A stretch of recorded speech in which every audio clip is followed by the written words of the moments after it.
For centuries, the world has trusted certain currencies the way people trust gravity. They assume it will always be there, stable, permanent, unquestionable. But history tells a very different story. Every global reserve currency has collapsed. Not most of them. Every single one. The Portuguese Real ruled global trade, then vanished. The Dutch guilder dominated commerce, then disappeared. The British pound reigned over an empire, then fell from power. Each one believed it was different. Each one thought its system was permanent. And each one followed the same invisible sequence, step by step, until the end. Today, the US dollar sits at the center of the global economy. It prices oil, it settles trade, it anchors markets.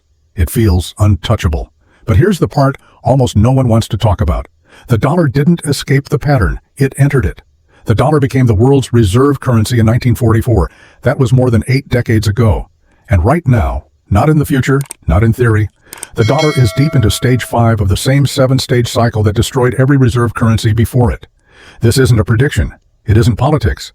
It isn't fear-mongering. It's mathematics. A historical sequence that has repeated across 6 centuries. Slow at first, then suddenly unstoppable.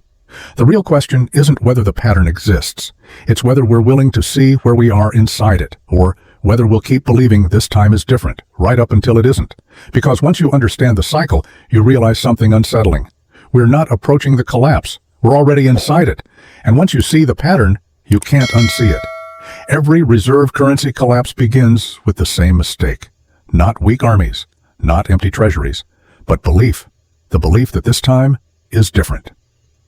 When a currency sits at the center of the world for long enough, permanence starts to feel natural. Entire generations grow up knowing nothing else. Markets price everything in it. Governments plan around it. People save their lives in it. And slowly, quietly, the idea forms that this system isn't just dominant, it's permanent. Portugal believed that when its ships controlled the oceans. The Dutch believed it when Amsterdam became the financial heart of Europe. Britain believed it when the sun never set on its empire. And America believes it now, because permanence doesn't announce itself as arrogance. It disguises itself as confidence, as stability, as common sense.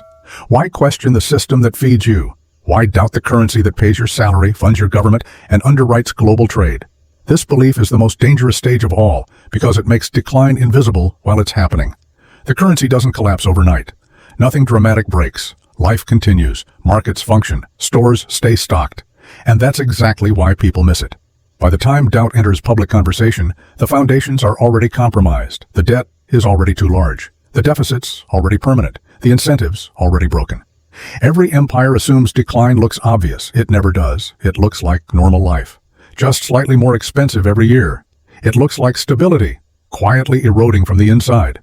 And the moment a society becomes convinced its currency cannot fail, history says it already has. To understand why this pattern repeats, you first need to understand what a reserve currency actually is. It isn't just a strong currency. It isn't just widely used. And it isn't about national pride. A reserve currency is the money the world is forced to use. When countries trade with each other, they don't settle in trust. They settle in currency.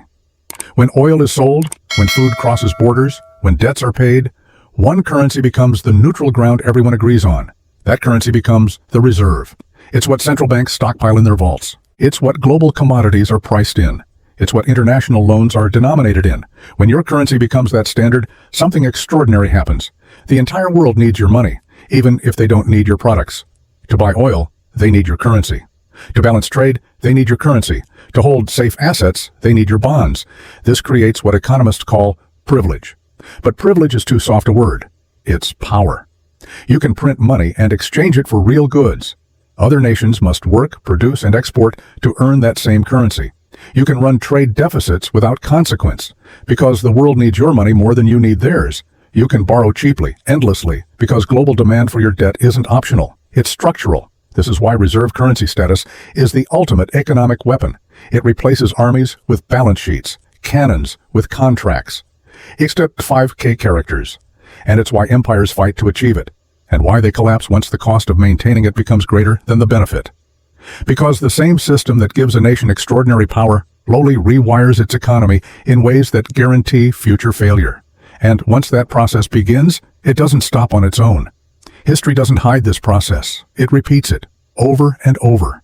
Every reserve currency passes through the same sequence of stages. Not because leaders make the same mistakes, but because the system itself produces the same outcomes. Think of it less like a political failure and more like gravity. Once a nation reaches reserve currency status, certain things become inevitable. The incentives shift, the behavior changes, and the path forward narrows until only one direction remains. This is the 7-stage cycle. It always begins the same way, with dominance, with control, with undeniable strength. That strength forces the world to use your currency, not by agreement, but by necessity. Then comes wealth, massive surpluses, capital flowing inward from every corner of the world. A golden age that convinces the nation it has cracked the code of history.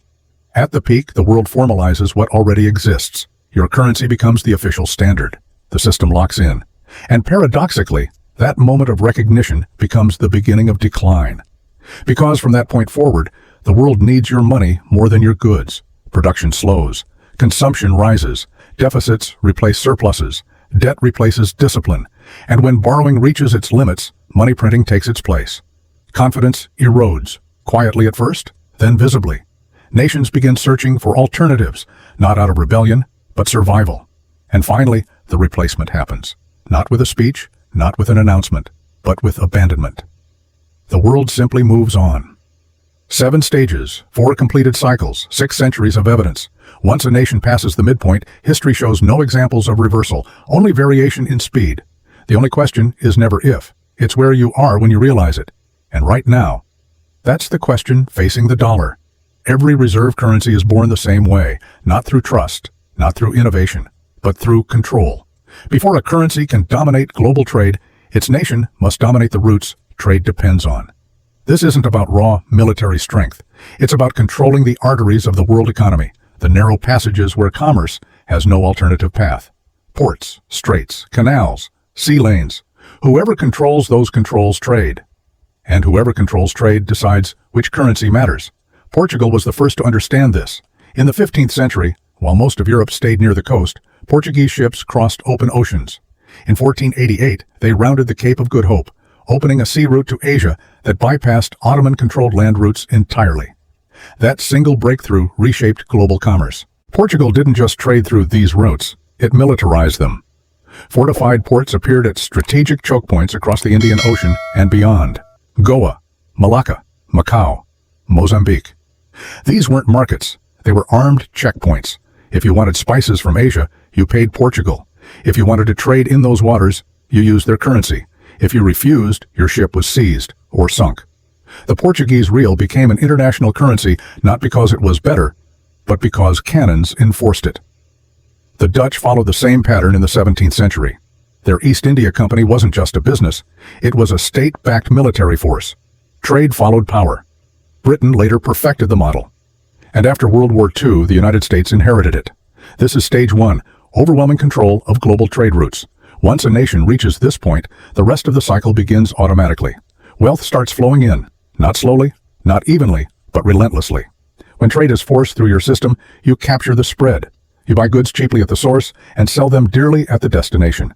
You don't need to innovate. You don't need to outproduce. You just need to sit at the center and take a cut of everything that passes through. This is the age of surpluses. Portugal experienced it first in the 16th century. Spices from Asia, silk, porcelain, all passed through Portuguese-controlled routes. These goods sold in Europe for many times their original cost. Ships returned to Lisbon heavy with profit.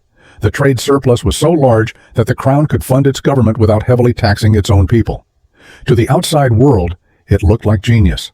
To those living inside it, it felt like destiny. The Dutch took this model and refined it. Amsterdam became the warehouse of the world. Goods from Asia, Africa, and the Americas flowed through Dutch ports, were stored, insured, financed, and resold. The Dutch weren't just traders. They were global arbitrage machines. Buy low in one market, sell high in another. Capture the difference. The surplus built immense wealth. Canals lined with mansions, merchants richer than kings. A society convinced it had discovered a permanent advantage. Britain followed in the 19th century. Manufactured goods poured out of British factories while raw materials flowed in at prices set in London. The trade surplus financed an empire. Railways, shipyards, financial markets, London became the financial capital of the world. After World War II, the United States experienced the largest trade surplus in history. Europe and Asia were rebuilding. American factories stood untouched. The world needed machinery, steel, automobiles, and consumer goods, and America supplied them all. Dollars flooded into foreign central banks faster than they could be spent. Gold piled up in Fort Knox. The surplus felt endless. This is stage 2, the accumulation phase, and this is where every empire makes the same mistake. They assume the surplus is permanent. At some point, the world stops treating dominance as temporary and starts treating it as law. That moment is stage 3. This is when reserve currency status becomes official. What was once enforced through power is now written into agreements, treaties, and institutions. The world doesn't just use your currency, it builds systems around it. For Portugal, this happened in the early 16th century. Trade contracts across Europe and Asia were denominated in the real. Merchants didn't debate it, they accepted it as the standard. The system locked in. For the Dutch, it happened in the mid-17th century. The guilder became the currency of international finance. Bills of exchange were written in guilders. Even foreign empires used Dutch money because Amsterdam's markets were the deepest and most liquid in the world. Britain reached this moment after the Napoleonic Wars. In 1815, the Congress of Vienna formalized what had already become reality. The pound sterling was recognized as the global standard. The gold standard spread, but in practice, it was a pound standard. Britain set the rules. Everyone else followed them. The United States reached its peak moment in 1944. At Bretton Woods, 44 nations gathered and redesigned the global financial system. Other currencies were pegged to the dollar was pegged to gold. The IMF and World Bank were created to manage the system. This was the most explicit reserve currency agreement in history. And this is the part no one likes to admit. Stage 3 is the high point, the absolute peak. Because once the world officially adopts your currency, it stops needing your products. It needs your money. From that moment on, the incentives flip. Production becomes optional. Consumption becomes easy. Deficits become necessary. The system that crowned you also planted the seeds of decline. And once that switch flips, there's no switch to flip back. Once reserve status is formalized, a trap snaps shut. The world now needs your currency more than your goods, and that single shift changes everything. Factories don't disappear overnight. Workers don't vanish, but incentives begin to rot. Why struggle to produce when you can import? Why export goods when exporting currency is easier? This is the hidden mechanism behind every reserve currency decline. For the global system to function, your money must circulate everywhere. That means you must send it abroad. And the only way to do that, year after year, is to run trade deficits. This is the Triffin dilemma. In simple terms, the same force that makes your currency global also makes your economy fragile. Stop running deficits, and the world runs short of money. Keep running deficits, and your currency weakens. There is no third option. Every reserve currency faces this contradiction. Each chooses the same path, not because leaders are foolish, but because the system allows no alternative. Portugal stopped exporting and started importing. The Dutch shifted from production to finance. Britain moved from manufacturing to living off overseas investments. Wealth was no longer created. It was extracted from the past. At first, the transition feels painless. Incomes stay high. Stores remain full. Credit is abundant. When production fades, the illusion remains. This is what makes stage 4 so dangerous. The nation doesn't feel poor. It feels comfortable. Wealth still appears everywhere. Cities look rich. Consumers spend freely. Governments expand programs. Living standards seem high. But none of this is powered by new value creation. It is powered by stored wealth. Portugal learned this in the mid-1500s. Instead of exporting goods, it imported nearly everything: grain, textiles, manufactured products. Payment came from gold and silver pulled from overseas holdings. As long as that metal arrived, nothing felt wrong. The crown spent lavishly. Palaces rose, courts expanded. Military costs ballooned to defend trade routes that were growing harder to control. No one noticed the shift because money kept flowing, but it was no longer income. It was liquidation. The Dutch followed the same path later. After decades of surplus, production faded. Citizens lived off accumulated capital. Investment moved from factories to lending. The Netherlands became Europe's banker instead of its workshop. Returns still arrived. But nothing new was built. Britain repeated the pattern in the early 20th century. Manufacturing declined, while overseas investments funded consumption at home. The country looked wealthy, but the engine had stalled. This is stage 4, living beyond means. The United States entered this phase quietly. No announcement, no emergency, just a shift that almost no one noticed at the time. In 1971, the United States ended the last link between the dollar and gold. From that moment on, the trade surplus that had defined American power after World War II never returned. What followed wasn't collapse, it was convenience. Factories began moving overseas, cheaper labor, higher margins. Consumers benefited from lower prices. Corporations benefited from global supply chains. Politicians benefited from growth without sacrifice. Imports rose, exports lagged, and the trade deficit became permanent. By the 1980s, the United States was importing far more than it exported. By the 2000s, the deficit had exploded into the largest in history. Hundreds of billions of dollars every year flowing out, paid for not with goods, but with currency. Dollars were exported instead of products, and it worked. For a long time. Store shelves stayed full, inflation stayed low, living standards appeared high. The world accepted dollars because it needed them for reserves, trade, and debt. But this was the same illusion every empire experienced. America wasn't getting richer. It was spending its position. Manufacturing hollowed out. Skills disappeared. Supply chains stretched across oceans. The economy shifted from building things to moving money. None of this felt like decline. It felt like progress. That's what makes Stage 4 so deceptive. Because by the time the consequences become obvious, the foundation is already gone. When deficits grow large enough, borrowing stops being a choice and becomes a necessity. When borrowing reaches its limit, only one option remains. You print. This is Stage 5. Every reserve currency reaches this point, not because leaders want to destroy their money, but because the system leaves no alternative without immediate pain. Raising taxes is politically toxic. Cutting spending triggers unrest. Reducing deficits crashes growth. Printing money feels painless by comparison. Portugal reached this stage in the mid-1500s. As trade revenues fell and costs rose, the crown debased the real. Coins contained less silver. More currency circulated than the economy could absorb. Prices climbed. Trust eroded. Merchants noticed first. They demanded more coins for the same goods. Some rejected the real entirely. The currency did not collapse overnight. It slowly leaked value. The Dutch followed in the 18th century. War and empire strained finances. Borrowing grew expensive. Printing filled the gap. The guilder lost its reputation for stability, and once that cracked, it never fully returned. Britain repeated the pattern through 2 world wars. To survive, it printed. Gold backing ended. The pound was devalued repeatedly, erasing purchasing power and global confidence. The pattern never changes, because debasement seems temporary, but permanently destroys confidence once discipline is abandoned globally. The United States entered Stage 5 without calling it that. In 2008, the global financial system froze. Banks failed. Credit vanished. And to prevent total collapse, the Federal Reserve did something unprecedented. It created trillions of dollars out of nothing. This was called emergency policy, temporary, necessary, a one-time response to an extraordinary crisis. But emergencies have a habit of becoming normal. From 2008 to 2014, more than $3 trillion were created through quantitative easing. Markets stabilized. Asset prices rose. The crisis faded from memory, and the lesson absorbed by policymakers was simple. Printing worked. Then came 2020, a global shutdown, economic paralysis, and this time the response was faster and far larger.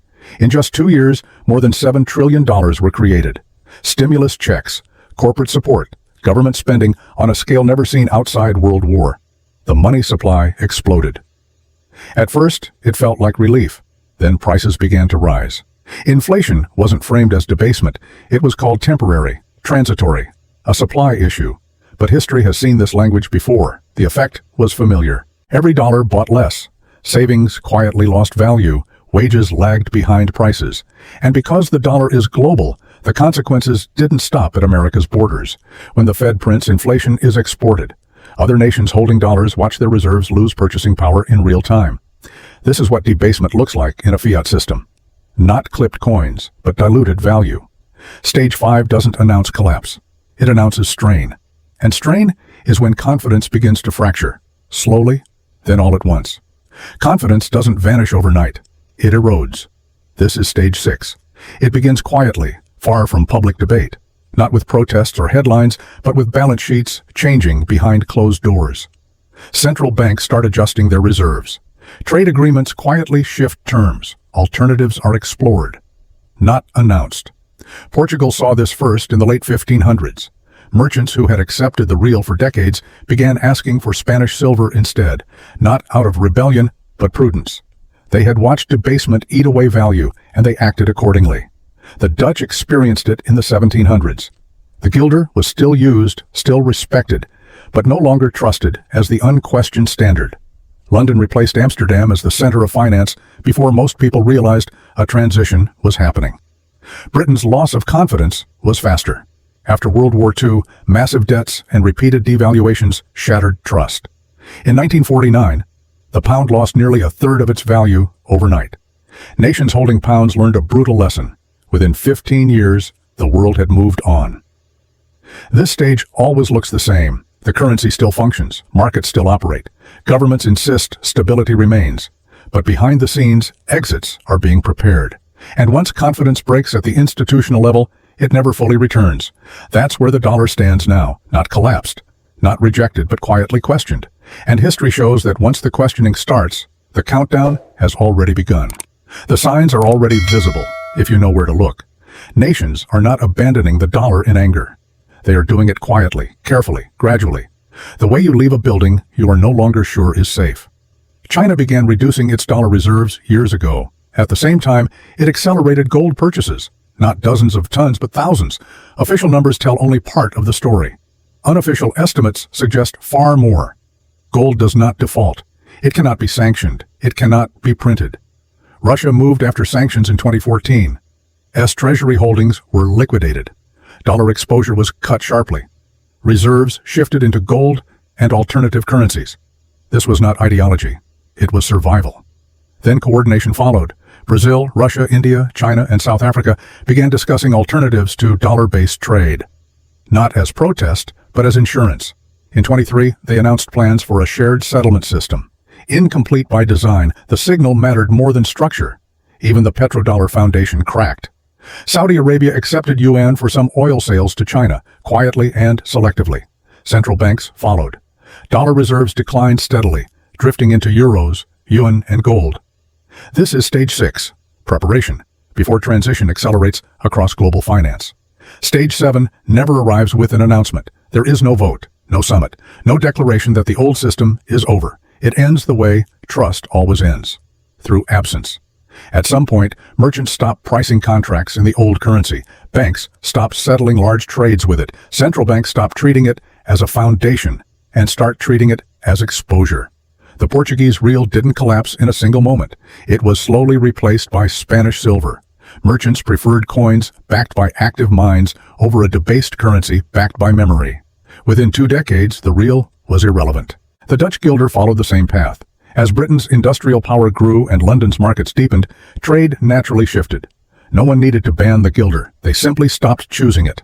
By the early 1800s, it was regional, not global. The British pound's fall was faster. After World War II, repeated devaluations destroyed confidence. Contracts moved to dollars. Reserves shifted. By the 1960s, the transition was complete. Replacement doesn't require a collapse first. Replacement creates collapse.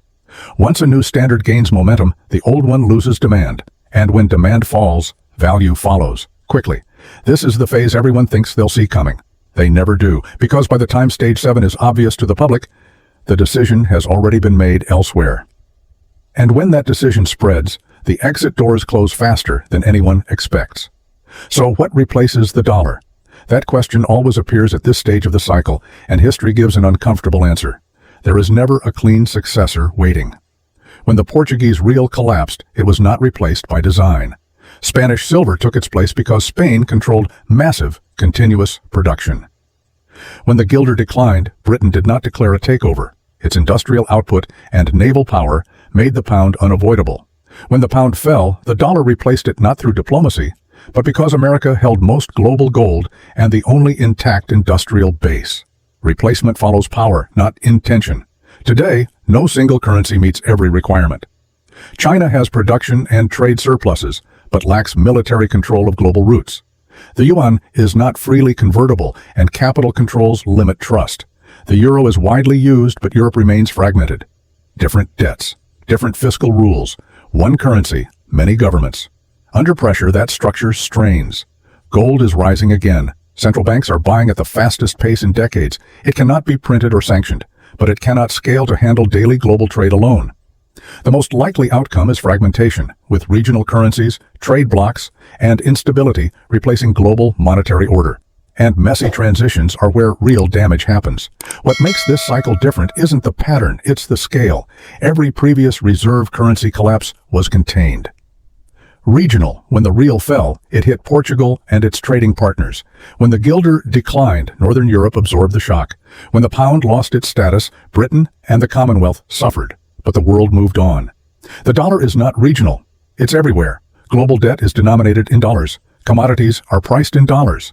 Central bank reserves are held in dollars. Corporations borrow in dollars, even when they operate thousands of miles from America.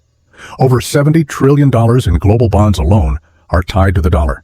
That means when confidence in the dollar weakens, the damage doesn't stop at borders. It ripples through every balance sheet, every pension fund, every government budget on Earth. Emerging markets feel it first. Dollar-denominated debt becomes harder to service. Currencies weaken. Inflation spikes. Defaults spread. Then corporations feel it. Companies that borrowed cheaply in dollars face rising costs and falling demand. Bankruptcies follow. Then governments feel it. Reserves lose value. Budgets strain. Social systems crack under pressure. This isn't just a currency transition. It's a systemic reset. And resets are never gentle. They don't happen evenly. They happen in waves. Slow at first, then fast enough that institutions can't react in time. That's why the decline of the dollar isn't just another chapter in history. It's a global stress test. And no one knows who passes. This is where the story stops being abstract. Reserve currency collapse doesn't punish governments first. It punishes people. When the Portuguese Real failed, it wasn't kings who suffered most. It was merchants whose savings evaporated. Families who had stored wealth in coins that no longer held value. Generations of work erased quietly. When the Dutch guilder declined, Amsterdam's middle class was hollowed out. Savings lost purchasing power.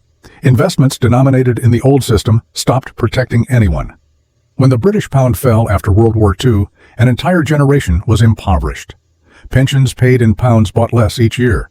Bonds once considered safe destroyed wealth through inflation and devaluation. This is how currency collapse actually feels. Not like a crash, like slow theft. Prices rise faster than wages. Savings shrink without being touched. The future costs more than the past ever planned for. And this is already happening. Since 2020, the dollar has lost a significant portion of its purchasing power. What once felt affordable now feels out of reach. Housing, food, energy, education, everything costs more, not because it became scarcer, but because the unit measuring value became weaker. This is the human cost of stage 5 and 6. Not headlines, not charts, but lives slowly compressed. And history shows that once this process begins, it doesn't stop on its own. This is the moment where panic usually enters the conversation. So let's be precise about what this is and what it isn't. This is not a prediction that the dollar collapses tomorrow. It's not a claim that the United States will suddenly fail. And it's not a call to abandon everything you know. History doesn't move in explosions, it moves in probabilities. Ickish. Every reserve currency followed the same trajectory, not because leaders were corrupt or incompetent, but because the math made alternatives impossible. Deficits compound, debt accumulates. Printing replaces discipline, confidence erodes. The dollar is not immune to this math. Right now, the United States sits in the late stages of the cycle. Massive deficits, structural dependence on money creation, declining confidence abroad, quiet diversification by institutions that can't afford to be wrong. This is what late-stage decline looks like. The timeline doesn't promise exact dates. It offers ranges. The Portuguese Real lasted about 80 years. The Dutch guilder lasted roughly the same. The British pound lasted just over a century. The dollar became the world's reserve currency in 1944. We're already past the average lifespan. That doesn't mean collapse is immediate. It means the margin for error is gone. From this point forward, every shock matters more. Every crisis accelerates the process. Every round of printing shortens the runway. And once the final stage arrives, it doesn't give warnings. It arrives when the system can no longer pretend. There is one final detail that makes this cycle more dangerous than any before it. This time, there is no outside system waiting to absorb the shock. When the pound collapsed, the dollar was ready. When the guilder declined, British industry was rising. When the real failed, Spanish silver flooded global trade. Today, The dollar sits at the center of everything, and there is no clear replacement strong enough to take its place smoothly. That means the transition won't be a handoff. It will be a vacuum, and vacuums don't stay empty. They create volatility, confusion, competition, fragmentation. In that environment, wealth doesn't disappear evenly. It transfers. Those who understand the cycle reposition early, quietly, over years, not through panic, but through preparation. This is what Portuguese merchants did when they moved to Spanish silver, what Dutch bankers did when they shifted to London, what British elites did when they moved capital into dollars after World War II. They didn't predict collapse. They recognized pattern. And this is where the story turns from history to choice. Because knowing the cycle doesn't require fear. It requires awareness. Currencies rise and fall. Systems reset. That has always been true. What changes is who sees it early enough to avoid being the last one holding the old standard when confidence finally breaks. History doesn't warn loudly. It whispers until it doesn't. And the people who listen early don't escape collapse entirely, but they don't get crushed by it either. So what do you do with this information? Not panic, not denial, and not blind faith that someone else will fix it in time. The people who survive currency transitions aren't prophets. They don't time the collapse perfectly. They don't abandon society or bet everything on one idea. They diversify. They understand that holding all of their wealth in a single currency, especially one in the late stages of a historical cycle, is not safety. It's exposure. That doesn't mean abandoning the dollar if you live inside its system. You need it to function day to day. But it does mean recognizing that savings, pensions, and long-term wealth behave differently when confidence erodes. Across history, the same assets preserved value during transitions. Productive businesses, real assets, land, commodities, things that exist regardless of what unit they're priced in. The mistake people make is waiting for certainty. A certainty only arrives after the transfer is complete. By the time collapse is obvious, positioning is no longer possible. The exits are crowded, prices have adjusted, and the opportunity to protect purchasing power has already passed. This is why understanding the cycle matters, not to predict the exact moment, but to recognize the phase. And right now, by every historical comparison that exists, the dollar is no longer in its rise. It's no longer at its peak. It's in transition. The reserve currency cycle is not a conspiracy. It is not ideology, and it is not a theory waiting to be proven. It is a record. 7 stages, 6 centuries. Every global reserve currency without exception. They do not fall to invasion. They do not collapse from catastrophe. They fail because of arithmetic, slow at first, then faster than anyone expects. Portugal believed it was different, until it wasn't. The Dutch thought finance would save them. It didn't. Britain assumed empire guaranteed permanence. It never does. Now the dollar stands where they once stood. Not collapsing, not rejected, but no longer unquestioned. Stage 5 is here. Stage 6 is unfolding quietly. Stage 7 never announces itself. It arrives when confidence finishes breaking. History does not care about power, pride, or belief. It only responds to deficits, debt, and debasement. Those who understand this are not panicking. They are watching, adjusting, preparing, just as smart money has done before every transition. Because when cycles end, wealth does not disappear. It moves. And the final question is simple. Will you recognize the pattern in time or realize it only after the transfer is complete?